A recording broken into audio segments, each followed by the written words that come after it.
You're so desperate to be loved. It's pathetic. She said. I just smiled, left her to her new man. Now her friends are calling me, saying he broke her and begging me to fix it. Hey viewers, before we move on to the video, please make sure to subscribe to the channel and hit the like button if you want to see more stories like this. Thanks. The moment I knew it wasn't a sudden, earth-shattering revelation, it was a slow, creeping dread that had been settling in my stomach for months. It started with the little things. Sarah, who once loved our quiet Friday nights started complaining about how boring our lives were. Our apartment, which we'd spent a year making a home, was too small and too suburban. She'd scroll through Instagram, a look of contempt on her face, and scoff at couples who posted about their cozy lives. Then came the comparisons. Look at Mark and Chloe. They're always traveling. Or my coworker Liam just took his girlfriend to a rooftop bar last night. He's so spontaneous. I tried to plan something, a weekend trip to the coast, a fancy dinner out, but it was never enough. It was always a pale imitation of the exciting lives she saw online or heard about from her new friends. I was blindsided. I'd given her everything. When her dad got sick, I drove her to the hospital every day for a month. I worked overtime to surprise her with a trip to her favorite city. I supported her when she wanted to quit her job to try freelance photography. Even though it meant I had to cover most of our expenses, I wasn't just in love with her. I was committed to her happiness. Her contentment was my contentment. But somewhere along the way, she stopped seeing that as a virtue and started seeing it as a flaw. The red flag started waving violently the day I found the text. We were in our bedroom, and she had just stepped out to grab a glass of water, leaving her phone on the bed. A notification popped up from a contact named Liam. I never would have looked, but the first line of the message was impossible to ignore. Can't wait to get away from him this weekend. Are we on for the cabin? My heart felt like it had been punched out of my chest. I picked up her phone, my hands shaking. I scrolled up and saw it all. The flirtatious jokes, the late night conversations about her boring life and her predictable boyfriend. She's planning a trip with this guy she'd met at a work event a few weeks ago. The same Liam she'd been talking about endlessly. When she came back into the room, I just held the phone out to her. I couldn't speak. The look on her face wasn't one of panic or remorse. It was annoyance. She snatched the phone back, her jaw tight. What were you doing looking at my phone? She demanded. That's a complete invasion of my privacy. Alex. My voice came out as a whisper. The text. Sarah. Away from him. Who is Liam? She sighed. Adramatic. Eye-rolling motion that was so familiar, it felt like a physical blow. She sat on the edge of the bed and looked at me, not with shame, but with condescension. Okay, so you saw it? What do you want me to say? She said, as if I were a child asking a difficult question. He's a man I met. He's interesting and exciting. He takes chances. He's also a man you're cheating on me with. I said, my voice rising slightly. How could you do this? I'm not cheating. She scoffed, using air quotes. I'm exploring my options. I just stared at her, dumbfounded. Sarah, you're going away with another man? We've been together for 3 years. Yeah. And you think, I don't need more. You think this is all there is? Her tone became sharper. Caller. Honestly, Alex, you're just too easy, too available. You're the kind of man a woman settles for when she gives up on her dreams. My throat tightened. I felt like I was going to be sick, but I love you. I said the words tasting like ash in my mouth. She let out a short, hollow laugh. That's the thing, isn't it? Your love is so desperate. You're so desperate to be loved. It's pathetic. I need a man who keeps me on my toes, who challenges me, not someone who just gives me everything I want. The smug smirk on her face was the final knife twist. Me anger, my hurt, all of it just evaporated. It was replaced by a profound, chilling sense of clarity. I wasn't angry. I was just sad. Sad for her. Sad for the person she'd become. I didn't say another word. I just looked at her, and a small, sad smile touched my lips. It wasn't a smile of resignation. It was one of release. I saw the person I thought I knew for what she truly was. Cruel, ungrateful, and fundamentally broken. I nodded once. A single quiet motion. And then I turned around, walked out of the room, and began to pack my bags. I left. I didn't yell. I didn't throw things or demand an apology. I just packed a bag with the essentials, a week's worth of clothes, my laptop, my toothbrush, and the box of old Polaroids from our first year together that I wasn't ready to let go of. The silence was the real killer. I walked past Sarah in the living room, who was sitting on the couch pretending to be on her phone, and she didn't say a word. I didn't either. I just put on my shoes, grabbed my car keys, and walked out the door. The sound of it closing behind me was the only closure I got. For the first few days, the silence was deafening. I stayed at my buddy Mark's place. He'd seen her come and go and had a bad feeling about the new crowd she was hanging out with. But he was too good a friend to ever say, "I told you so." We mostly just watched movies. And he'd bring me a beer and just sit in silence. That was all I needed. My phone blew up with a couple of text messages from Sarah. The first was just a few hours after I left, acting as if I had overreacted. And look, I'm sorry you're upset. Can we talk about this like adults? I didn't respond. The next day, she texted again. "Where are you? Your stuff is still here." I felt nothing. No anger. No sadness.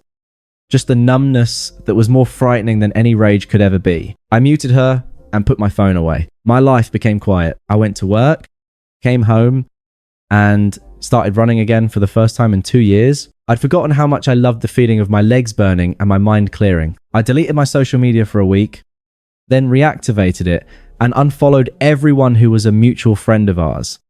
So I didn't have to see a single trace of her. I wasn't doing this to get back at her. I was doing it for me. I needed to build a wall around my life and protect my peace. That numbness slowly started to wear off, replaced by a quiet, steady resolve. I wasn't desperate for her love. I was desperate for the life I thought we were building. But she didn't want it. She wanted chaos. She wanted a chase. And I, in my blind loyalty, had denied her the chance to be unhappy, which was what she truly craved. That's why my love felt pathetic to her. It was too stable, too safe. My calm, consistent presence was a mirror she couldn't stand to look at. About a month later, the quiet started to break. I was having lunch with my friend Mark when he cleared his throat and said, "Hey, I don't want to bring this up, but I ran into Sarah's friend Chloe at a bar the other night."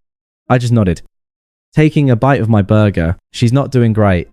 He continued, "Apparently, Sarah had been living it up with Liam. She was posting pictures of expensive dinners, lavish trips, and parties, the life she'd always wanted. But behind the scenes, according to Chloe, it was a mess. Liam wasn't just a free spirit. He was a narcissist. He was charming one minute and cold the next. He would disappear for days without calling and then show up with a flimsy excuse. He constantly belittled her. And not in the playfully mean way. She seemed to but with a real cutting cruelty. He told her she was too emotional and needy. He told her she was too desperate for his love. Can you believe that Mark said, shaking his head? I just took a sip of my drink. A small, dry chuckle escaped my lips. The irony was so rich, it was almost funny. And it gets worse. Mark continued. Chloe said Liam was still talking to other girls. She saw a text on his phone from some other woman, just like you saw on Sarah's. When she confronted him about it, he just laughed in her face and told her she was paranoid and needed to trust the process. That's when it hit me. He was playing her exactly how she played me, but with a much nastier edge. She traded my rock-solid loyalty for a man who gave her exactly what she wanted. A cruel, unpredictable chase. She'd gotten her drama, and now she was miserable. The person who mistook my love for pathetic desperation was now desperately seeking love from a man who refused to give it. A few more weeks passed, and the whispers got louder. Our mutual friends were getting tired of her constant complaints about Liam. She was isolated, and her friends were beginning to see the patterns. Her social media went from curated, exciting posts to vague, moody rants. The karma wasn't a lightning strike. It was a slow, Public unspooling. She was losing her friends, her public image, and her mind, all while he was still out there giving her just enough attention to keep her on the hook. It was a beautiful, tragic mess. And I wasn't even there to see it. All I had to do was sit back and watch from a safe distance as the life she'd wanted so badly came crashing down around her. Her attempts to reconnect with me started subtly. The first was a text, simple and innocuous. Hey, it's Sarah. Hope you're doing well. It was the kind of text you send to a former acquaintance. I read it, felt nothing, and deleted it without responding. A few days later, she tried again. Look, I know things were messed up. Can we please talk? I miss you. This time, I blocked her number. There was nothing to talk about. The person she was trying to talk to was gone. The person she was pretending to be in her text was a stranger to me. The attempts escalated. I started getting calls from numbers I didn't recognize. The messages were left on my voicemail. A few of them were just her crying. Others were full of angry accusations. Why are you ignoring me? Alex, what did I ever do to deserve this? I just listen. A small, detached smile on my face, and then delete the messages. It was a perfect microcosm of our relationship. She created the problem, and I was supposed to fix it. Even after she had already moved on, then her friends got involved. I got a text from Chloe, one of the friends she'd been hanging out with. Alex, this is Chloe. Sarah is in a really bad place right now. She's been so depressed ever since. Things ended with Liam. She said she made a huge mistake and she really needs you. I texted back, Chloe, I appreciate you reaching out, but Sarah and I are done. I wish her the best, but I'm not the right person to help her. My response was polite, but firm. No sympathy, no apology, just the truth. I blocked her number. A few days later, my phone rang with a number I didn't recognize. I answered it, and it was her mum, her voice full of concern. Alex, honey, is that you? It's so good to hear from you. Sarah is so sad. She won't talk to any of us. She says she ruined her life. She said she needs to talk to you. You're the only one who can make her happy. The sheer audacity of her family trying to guilt me into coming back made my blood run cold. I'm sorry, Mrs. Miller, but I'm not able to talk about this. I've moved on. She was stunned into silence, and I hung up. The final desperate attempt was when she showed up at my apartment. I hadn't changed my address yet, which was a mistake. She was standing there in a t-shirt and sweatpants, looking like a ghost of the person she used to be. Tears were streaming down her face, and her makeup was smudged. Alex, she sobbed. Her voice, a little girl whisper, please, can we just talk? I'm so sorry. I miss you. I want you back. I just looked at her, and the pity was gone. I just saw her for the first time for who she was and who she'd been all along. I just closed the door on her face. It had been 6 months since I'd last seen her. I was at my friend Mark's wedding, a beautiful ceremony under a canopy of oak trees, and I felt more at peace than I had in years. I had a new job, a new apartment, and a new perspective on life. Sarah, according to our mutual friends, was still a mess. Her parents were now calling them, begging for money to help their daughter get back on her feet. She had completely fallen apart after Liam had left her. Taking her pride and her dignity with him, I was getting a drink at the bar when I saw her. She was standing in the back, talking to a few of her friends, who looked incredibly uncomfortable. The confident, smug girl I once knew was gone. Her hair was a mess. Her clothes looked a few sizes too big, and her eyes were a little too red. She looked up and saw me. The smirk I once saw on her face had been replaced with a pleading look. She walked over to me, her shoulders hunched. Alex, she said, her voice a little shaky. You look so good. You look so happy. I nodded, but said nothing. I just wanted to say, I'm so sorry. I was wrong. I was so wrong. I was an idiot. Liam was a monster. He was so abusive. I've been so lost. My life is a mess. She paused, waiting for a hug. A sympathetic word, an apology, She was waiting for me to be the old Alex. You told me you needed a man who kept you on your toes.